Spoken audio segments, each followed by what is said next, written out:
Le feuilleton a duré de nombreux mois mais c'est désormais officiel, Ousmane Dembélé a re-signé avec le Barça et pas à n'importe quelle condition. Restez bien connectés, on vous explique tout ça dans un instant.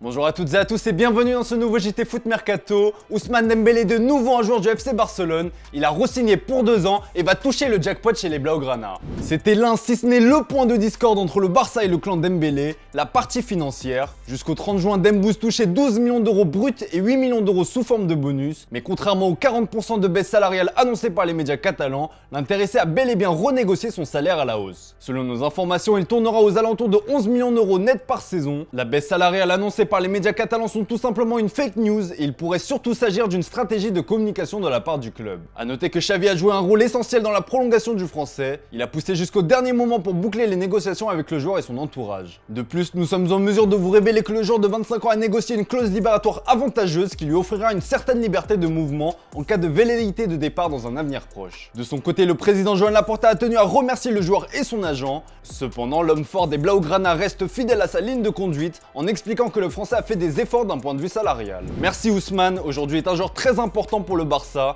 Il a toujours voulu rester et la vérité est qu'il a fait un effort pour rentrer dans la nouvelle grille salariale. Je suis très reconnaissant envers tous ceux qui ont œuvré pour la continuité de Dembélé, Mateu, Jordi, le joueur et Moussa Sissoko. Question du jour les amis, selon vous, Ousmane Dembélé a-t-il fait le bon choix en prolongeant au FC Barcelone? Comme d'habitude, on attend vos avis dans les commentaires. Hier, on vous offrait la possibilité de remporter le tout nouveau maillot domicile du PSG avec notre partenaire foot.fr. Vous avez encore une fois été très nombreux à participer, mais vous connaissez la chanson, il n'y a qu'un seul gagnant. Le nom du vainqueur s'affiche juste ici, reste bien connecté, on t'envoie ça très rapidement. Le focus du jour sera sur l'OM et comme vous le savez, ils vont retrouver la Ligue des Champions la saison prochaine et pour ne pas y faire de la figuration, ils vont viser du très lourd sur le mercato. En attaque, on vous en avait déjà parlé mais ça chauffe pour Justin Kluivert. Selon la presse italienne, l'Olympique de Marseille et l'AS Roma sont de plus en plus proches de tomber d'accord pour le transfert du néerlandais. Le club phocéen a fait une proposition à la hauteur de 10 millions d'euros, ce qui se rapproche fortement des exigences du club de la Louve qui réclame 12 millions d'euros. Autre idée pour renforcer le secteur offensif, l'espoir espagnol qui n'a jamais confirmé au plus haut niveau, Gérard Deulofeu.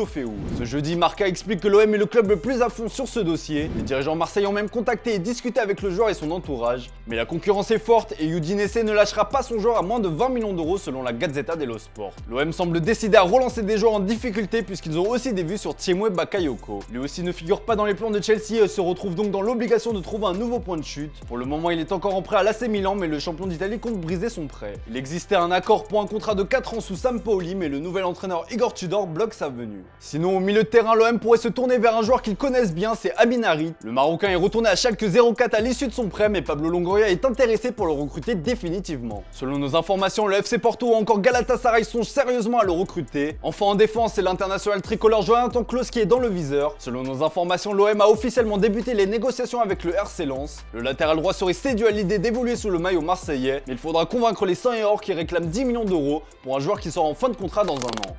Dans le reste de l'actu, le PSG s'apprête à réaliser une bien belle vente pour un Titi parisien. On ne parle pas ici de Presnel Kimpembe qui, comme on vous l'a révélé, fait l'objet d'un intérêt poussé de la part de Chelsea, mais de l'attaquant Arnaud Kalimuendo qui a fait son retour dans la capitale après un prêt de 2 ans au RC Lens. Si l'intéressé pensait et espérait avoir une chance cette fois-ci, c'est de nouveau raté. Car comme le révèle le journal L'Équipe, le PSG négocie avec Leeds. Les discussions tournent autour d'un transfert estimé à 22 millions d'euros plus 3 millions de bonus, soit le montant que le PSG espérait en cas de vente selon nos informations. Reste à savoir si le club parisien se satisfera de ce montant ou tentera-t-il de faire grimper les enchères en voyant que Leeds va récupérer un beau pactole après la vente de Rafinha au Barça.